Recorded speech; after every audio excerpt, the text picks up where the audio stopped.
Basa pa rin ang aspalto sa Espanya Boulevard dahil sa walang tigil na ulan nang marinig ang paparating na mga sirena. Ang mga kumukutitap na ilaw na pula at asul ay sumasayaw sa ibabaw ng mga basang kalsada, nagbibigay ng isang nakakakilabot na liwanag sa paligid. Ang hangin ay mabigat, amoy usok ng tambutso, basang lupa, at ang matamis na amoy ng saging Q mula sa isang kalapit na stall na pilit na isinasalba ng may-ari mula sa buhos ng ulan. Ang mga taong kanina ay sumisilong lamang sa mga waiting shed at gilid ng mga tindahan ay nagsimula ng maglakas loob na lumapit. Ang kanilang mga cellphone, na tila mga alitaptap sa dilim ng gabi, ay nakaangat lahat, nagre-record ng bawat sandali ng eksenang hindi nila lubos maisip na mangyayari. Isang babae, payat ngunit matatag ang tindig, ang nakaharap sa isang pulis. At sa hindi may paliwanag na dahilan, ang pulis, na may uniforme at baril, ay tila mas mukhang dehado. Si Police Corporal Damian Cruz ay nanatiling nakatayo sa tabi ng kanyang patrol car. Ang panga niya ay naninigas at ang dibdib ay mabilis ang pagtaas-baba. Ang kanyang dangal, na inipon niya sa bawat taon ng serbisyo, ay parang putik na tinatapakan ngayon sa harap ng maraming tao. Inilibot niya ang kanyang tingin. Ang mga mukhang dati iyumuyuko sa kanya ay ngayoy puno ng pagdududa at panghusga.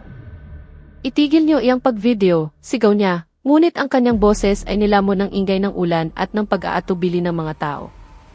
Walang sumunod. Isang parking attendant, na basang-basa na ang damit, ay naglakas loob na sumagot. Sir, kitang-kita po namin kung sino ang nauna. Malinaw po. Lumingon si Cruz, nanlilisik ang mga mata. Gusto mo bang sumama sa presinto? Mabilis na humakbang si Patrolman Rico Vargas, ang kanyang mas batang partner, sa pagitan nila. Ang kanyang mukha ay puno ng pag-aalala. Corporal, tama na po. Ako na pong bahala dito. Nanginginig ang boses ni Vargas, hindi dahil sa takot sa mga sibilyan, kundi sa sitwasyong papalaki ng papalaki at hindi na nila kontrolado. Si Aliana Reyes ay nakatayo ng bahagyang malayo, ang kanyang postura ay kalmado sa gitna ng kaguluhan. Tinitigan niya ang screen ng kanyang telepono. Isang mensahe ang pumasok mula sa isang numerong matagal na niyang hindi tinatawagan. Nasaan ka? Nag-viral na ang video. Napapikit si Aliana ng mariin. Alam niyang darating ang sandaling ito na ang anino ng kanyang nakaraan ay babalik. Hindi niya lang inaasahan na magiging ganito kapubliko, ganito kagulo. Nag-reply siya ng maikli, ayos lang ako. Pero baka malaman na kung sino ako. Huminto ang isang pang-patrol car. Isang opisyal ang bumaba, si Police Major Arthur Morales. Ang kanyang mukha ay mahinahon, ngunit ang kanyang mga mata ay matalas, tila kayang suriin ang buong sitwasyon sa isang tingin lamang, ang nagkukumpulang tao, ang mga cellphone na parang mga sandata, at si Cruz na halatang hindi makontrol ang emosyon. Anong nangyayari dito? Tanong ni Major Morales, ang kanyang boses ay may otoridad na agad nagpatahimik sa ilan. Agad na lumapit si Cruz. Sir, itong babae, nanlaban po habang iniinspeksyon. Ibinaling ni Major Morales ang kanyang tingin kay Aliana. Nanatili ang kanyang titig dito ng mas matagal kaysa karaniwan. Hindi dahil sa ganda nito, kundi sa tindi. Sa paraan ng pagtayo ni Aliana, sa kontroladong paghinga nito sa kabila ng tensyon. Hindi ito ang kilos ng isang ordinaryong sibilyan na natatakot. Binibini, sabi ni Major Morales, maaari mo bang sabihin ang iyong panig? Tumango si Aliana ng magalang. Ang kanyang boses ay kalmado, walang bakas ng takot.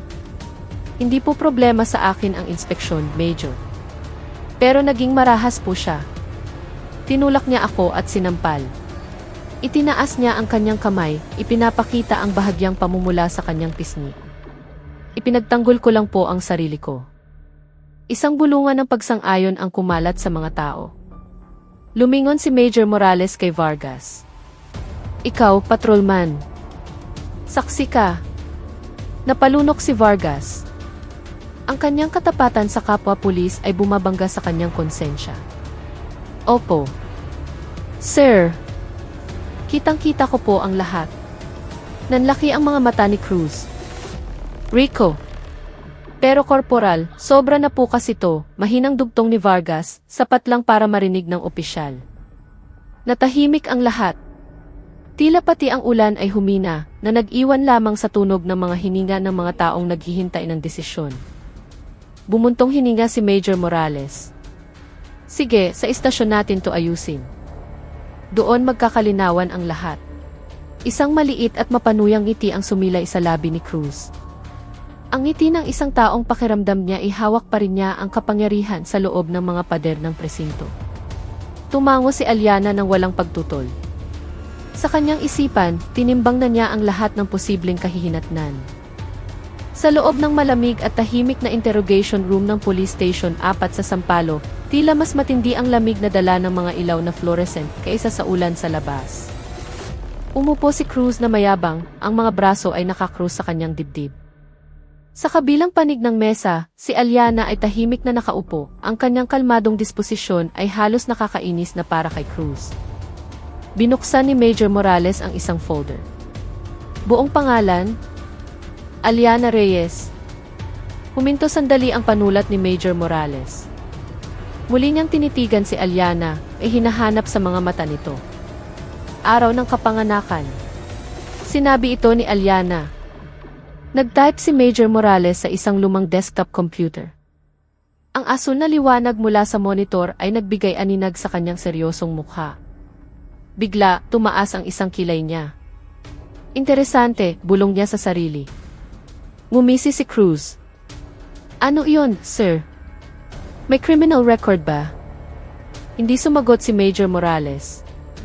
Tumayo siya at dahan-dahang lumapit kay Aliana. Ang kanyang kilos ay tila isang mga ngaso na sinusuri ang kanyang huli. Binibining Reyes, naglingkod ka na ba sa ibang bansa? Natahimik si Aliana. Isang segundo. Ngunit ang isang segundong iyon ay napakahaba. Sir, nagsimulang mabalisa si Cruz. Lumingon si Major Morales ng matalim. Manahimik ka. Ibinalik niya ang kanyang atensyon kay Aliana. Hindi kumpleto ang data mo dito, pero may isang special flag.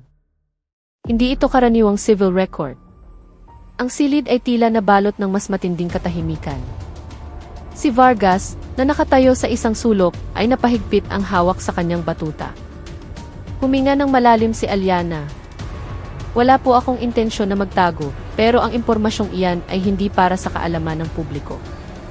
Dahan-dahang tumango si Major Morales, na parang isang taong sa wakas ay nabuo ang isang komplikadong puzzle. Kaya pala, sabi niya, mas para sa sarili niya. Ang mga galaw mo kanina. Sanay na sanay. Biglang tumayo si Cruz, ang silya niya ay gumawa ng malakas na kaluskos. Sir, anong ibig sabihin nito? Tinitigan siya ni Major Morales, ang mukha ay matigas na parang bato. Ang ibig sabihin, nagkamali ka ng binangga. Pinindot niya ang isang intercom sa mesa. Ikonekta niyo ako sa Enferpo headquarters. Ngayon din ni. Namutla ang mukha ni Cruz na parang papel. Samantala, sa labas ng istasyon, ang video ng insidente ay kumalat na parang apoy sa social media. Mabilis na nagsulputan ang mga headline, pulis na nanakit ng babae, napahiya sa publiko. Sino ang misteryosang babae na lumaban sa abusadong pulis? Bumaha ang mga komento, puno ng galit, suporta, at higit sa lahat, pag-usisa. Sa loob ng silid, sinagot ni Major Morales ang telepono. Nagsalita siya ng maikli, ang kanyang boses ay formal at puno ng paggalang. Pagkatapos ibaba ang telepono, tumingin siya kay Aliana na maihalong respeto na hindi na niya tinatangkang itago. Binibining Reyes, sabi niya ng marahan. Pahintulot po.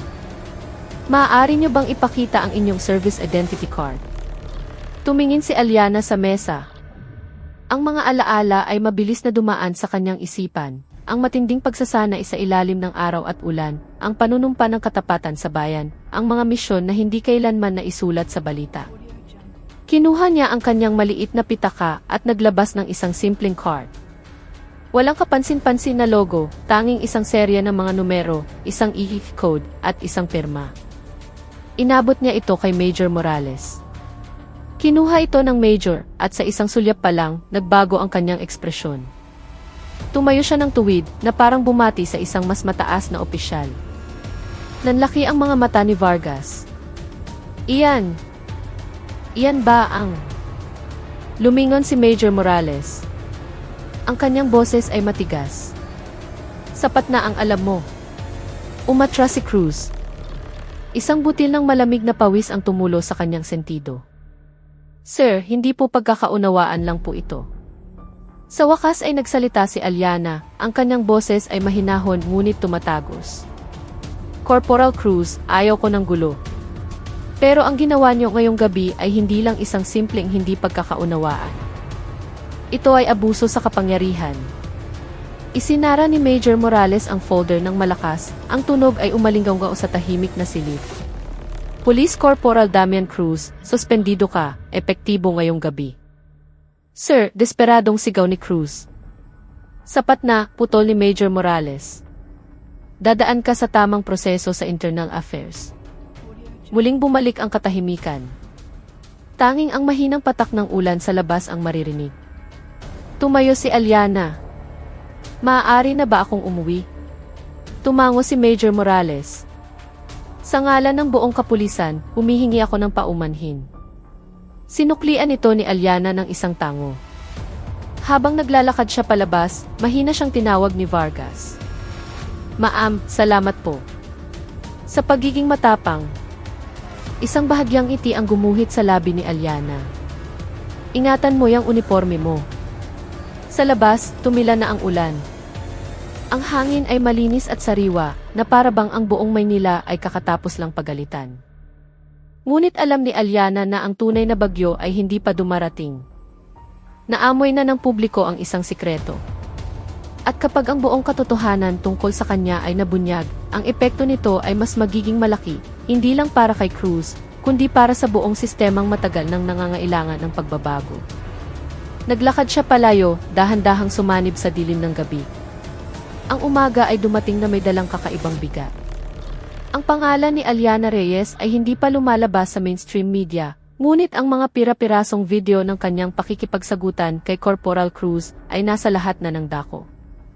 Mula sa mga group chat ng mga magkakapitbahay, mga lokal na chismis account, hanggang sa mga forum ng diskusyon tungkol sa batas, iisa lang ang pinag-uusapan. Sino ang babaeng nagkaroon ng lakas ng loob na labanan ang isang pulis na nasa tungkulin? Nakaupo si Aliana sa kanyang simpleng inuupahang kwarto sa isang apartment sa Sampaloc.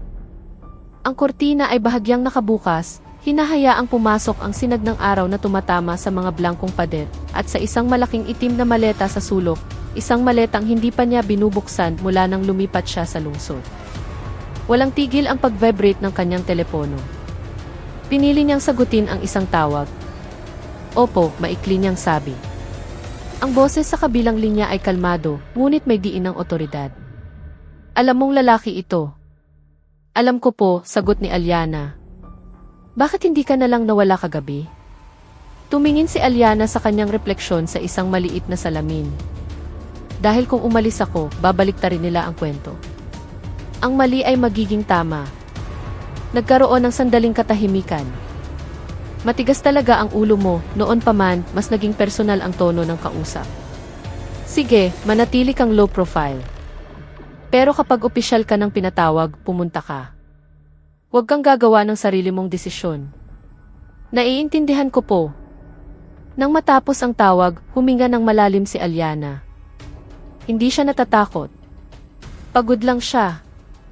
Pagod dahil laging may kapalit ang bawat pagpili niya na huwag manahimik. Sa kabilang bahagi ng lungsod, sa loob ng gusali ng Internal Affairs Service sa Camp Crame, mabigat ang tensyon. Nakaupo si Corporal Damian Cruz na gusot ang mukha. Ang kanyang uniforme ay plansado, ngunit hindi na ito nagbibigay sa kanya ng pakiramdam ng kapangyarihan. Sa harap niya, 3 opisyal ang matamang nakatitig. Itong video, sabi ng isa habang ipinapakita ang isang tablet, ay nagpapakita na nanakit ka ng sibilyan ng walang malinaw na banta.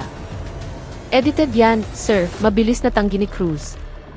Siya ang unang nanlaban. Sumingit ang isa pang opisyal. Nakausap na namin ang mga saksi, kasama na ang partner mo. Nang banggitin ang pangalan ni Rico Vargas, napayuko si Cruz. At isa pa, dugtong ng unang opisyal. Ang babaeng ito ay hindi ordinaryong sibilyan. Nag-angat ng tingin si Cruz. Anong ibig niyong sabihin? Hindi mo pa kailangang malaman ang detalye, malamig na sagot ng opisyal. Pero sapat na iyon para gawing high profile ang kasong ito. Napalunok si Cruz. Sa unang pagkakataon mula kagabi, naramdaman niya ang tunay na takot. Nang tanghali, opisyal na ipinatawag si Aliana para magbigay ng karagdagang salaysay. Hindi na sa maliit na presinto, kundi sa isang mas malaki at mas tahimik na gusali.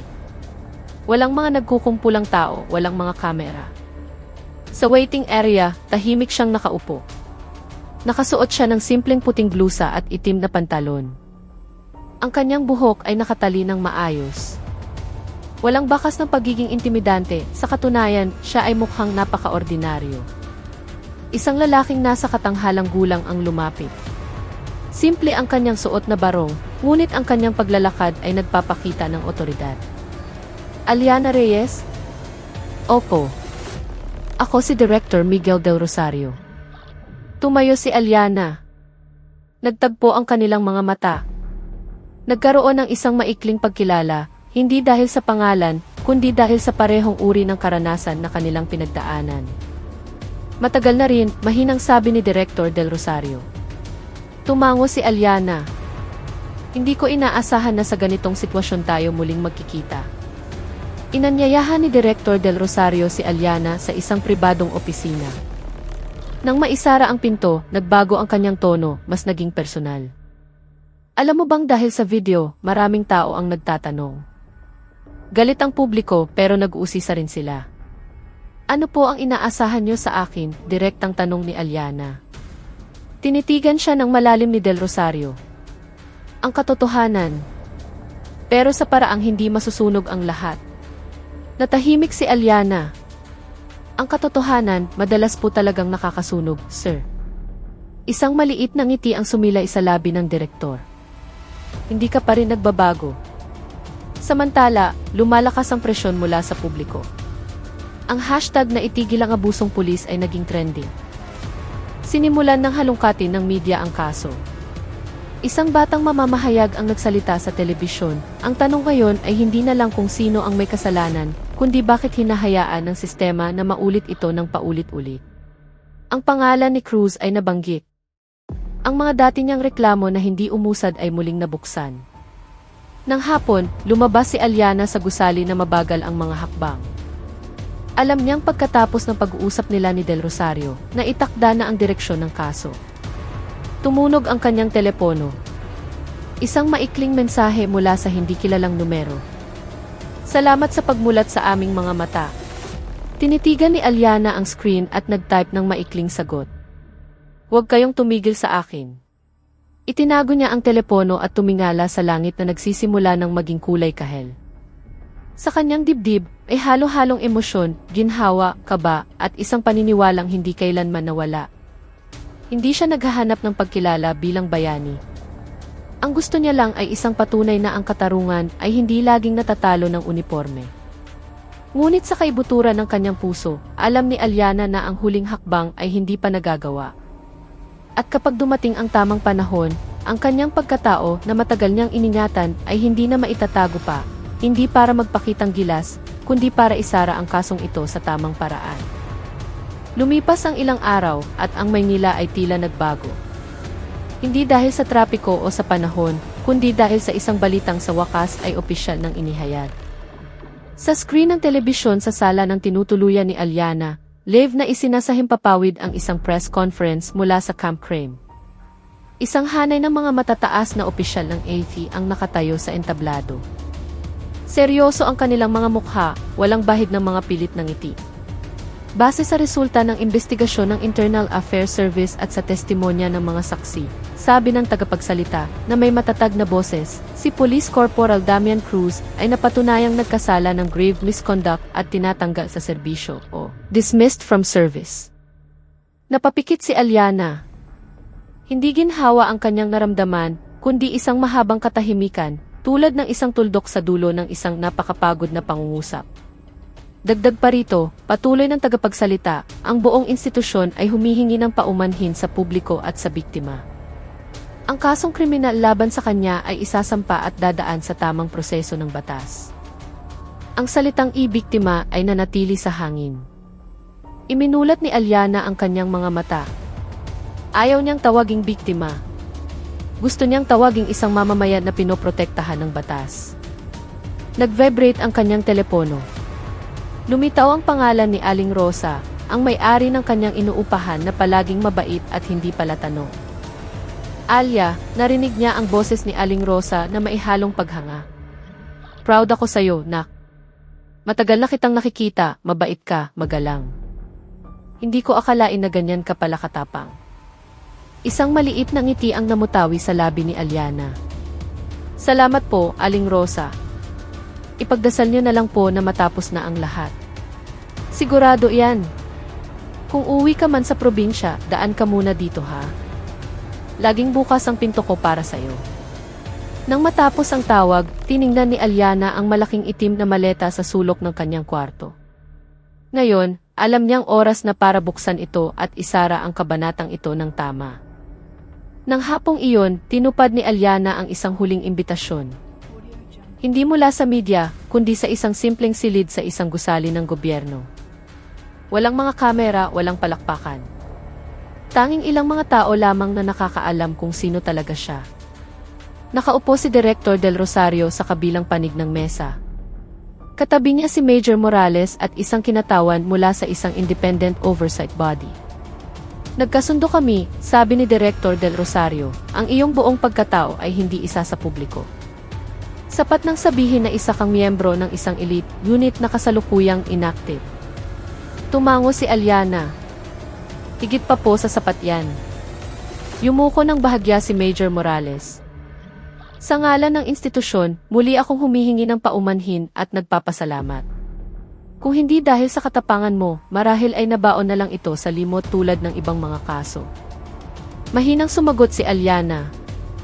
Walang saysay ang katapangan kung walang kasunod na aksyon. Nagsulat ang kinatawan ng oversight body. Sisiguraduhin naming maipapatupad ang mga rekomendasyon para sa pagbabago sa sistema. Hindi ito mananatiling pangako lamang. Tumayo si Alyana. Kung gayon, magpapaalam na po ako. Tinitigan siya ni Director Del Rosario, ang kanyang mga mata ay may bakas ng paghanga. Ano ang plano mo pagkatapos nito? Isang tipid na ngiti ang gumuhit sa labi ni Alyana. Uwi po. Magiging isang ordinaryong mamamayan muli. Napatawa ng bahagya si Director Del Rosario.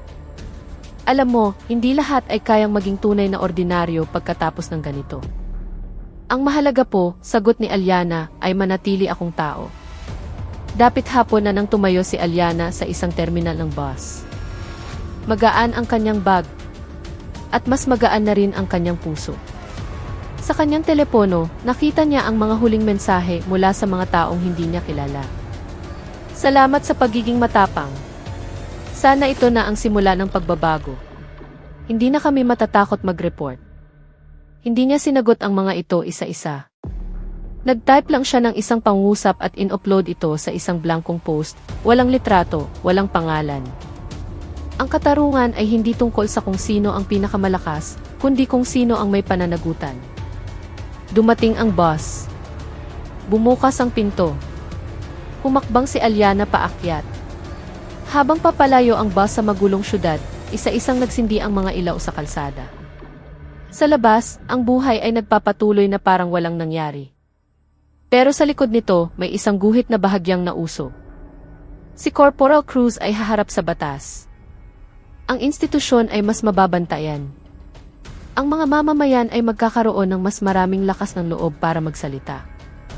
At si Alyana, isang babaeng inakalang mahina, ay natapos na ang kanyang pinakamahalagang misyon, hindi sa larangan ng digmaan, kundi sa gitna ng sarili niyang lipunan. Tumingin siya sa unahan, payapa ang kalooban. Dahil para sa kanya, ang tunay na karangalan ay wala sa uniforme.